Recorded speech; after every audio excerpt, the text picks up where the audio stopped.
Light कर देते हैं। जागतिक आरोग्य संघटनेनुसार भारतीय रस्त्यावरील अन्नमध्ये व्हायरस आणि बॅक्टेरियांचा संसर्ग होण्याचा धोका असतो. हात न धुणे, स्वच्छ भांडी आणि स्वच्छ पाण्याचा अभाव, ज्यामुळे जुलाब, टायफॉइड आणि फूड इन्फेक्शन सारख्या आजारात वाढ होते. हे सगळं FSSAIच्या निष्काळजीपणामुळे होतं.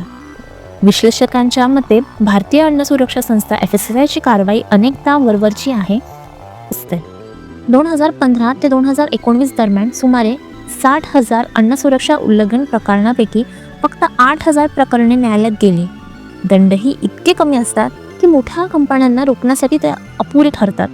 तज्ज्ञांनी सुचवले आहे, अन्न कंपन्यांची नोंदणी व तपासणी प्रक्रिया जलद करणे आणि फूड सेफ्टी रेटिंग अनिवार्यपणे प्रदर्शित करणे गरजेचे आहे.